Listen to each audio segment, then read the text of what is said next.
ಎಲ್ರಿಗೂ ನಮಸ್ಕಾರ. ನಾನಿವತ್ತು ಪಾಲಕ್ ಪನ್ನೀರ್ ಹೇಗೆ ಮಾಡೋದು ಅಂತ ತೋರಿಸ್ತಾ ಇದ್ದೀನಿ. ಇಲ್ಲಿ ಒಂದು ಪಾತ್ರೆಯಲ್ಲಿ ಸ್ವಲ್ಪ ನೀರು ಹಾಕ್ಕೊಂಡು ಪಾಲಕ್ ಸೊಪ್ಪು ಬೇಯಿಸ್ಕೊಳ್ಬೇಕು.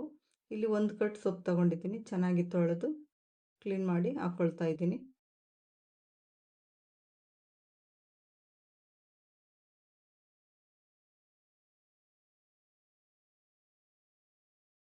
ಅದಕ್ಕೆ ಸ್ವಲ್ಪ ಉಪ್ಪು ಸೇರಿಸ್ಕೊಂಡು 2 ನಿಮಿಷ ಬೇಯಿಸ್ಕೊಳ್ಬೇಕು.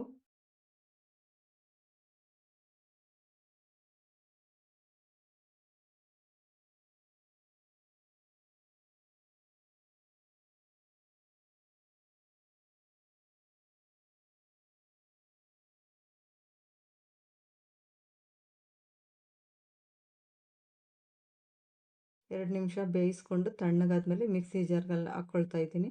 ಅದಕ್ಕೆ ಸ್ವಲ್ಪ 4-5 ಎಸಳು ಬೆಳ್ಳುಳ್ಳಿ, ಹಸಿಮೆಣಸಿನ್ಕಾಯಿ, 1 ತುಂಡು ಶುಂಠಿ ಹಾಕ್ಕೊಂಡು ನುಣ್ಣಗೆ ರುಬ್ಬಿಟ್ಕೊಳ್ಬೇಕು. ಈಗ ಬಾಣಲಿನಲ್ಲಿ ಒಗ್ಗರಣೆ ಮಾಡ್ಕೊಳ್ಬೇಕು. ಸ್ವಲ್ಪ ಎಣ್ಣೆ ಹಾಕ್ಕೊಂಡು ಬಿಸಿ ಮಾಡ್ಕೊತೀನಿ. ಸ್ವಲ್ಪ ಚಕ್ಕೆ, ಲವಂಗ, 1 ಸ್ಪೂನ್ ಜೀರಿಗೆ, 2 ಒಣಮೆಣಸಿನ್ಕಾಯಿ, ಕರಿಬೇವು, ಸಣ್ಣದಾಗಿ ಹಚ್ಚಿಟ್ಕೊಂಡಿರೋ 1 ಈರುಳ್ಳಿ, 1 ಟೊಮೆಟೊ ಹಚ್ಬಿಟ್ಟು ಹಾಕ್ಕೊಂಡು ಫ್ರೈ ಮಾಡ್ಕೊಳ್ತೀನಿ.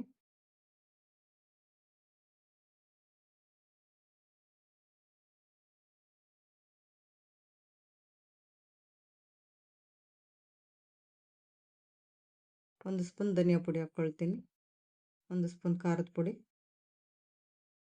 ಅರ್ಧ ಸ್ಪೂನ್ ಗರಂ ಮಸಾಲ, ಸ್ವಲ್ಪ ಅರಿಶಿನ ಸೇರಿಸ್ಕೊಂಡು ಫ್ರೈ ಮಾಡ್ಕೊಳ್ಬೇಕು.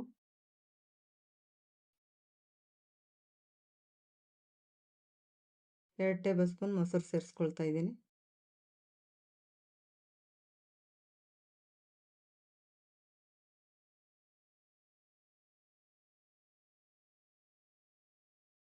ಈಗ ರುಬ್ಕೊಂಡಿರೋ ಪಾಲಕ್ ಪೇಸ್ಟ್ ಸೇರಿಸ್ಕೊಳ್ತಾ ಇದ್ದೀನಿ.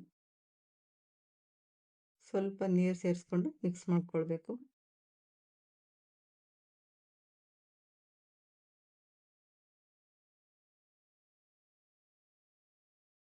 ಸ್ವಲ್ಪ ಸಕ್ಕರೆ ಸೇರಿಸಿ 5 ನಿಮಿಷ ಕುದಿಸ್ಕೊಳ್ಬೇಕು.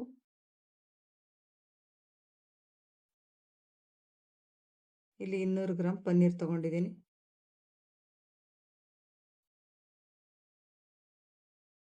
ಪನ್ನೀರ್ ಹಾಕಿದ್ಮೇಲೆ ಸಣ್ಣ ಊರಿನಲ್ಲಿ 2 ನಿಮಿಷ ಕುದಿಸ್ಕೊಂಡ್ರೆ ಸಾಕು. ಸಿಂಪಲ್ಲಾಗಿರೋ ಪಾಲಕ್ ಪನ್ನೀರ್ ರೆಡಿ ಆಗುತ್ತೆ.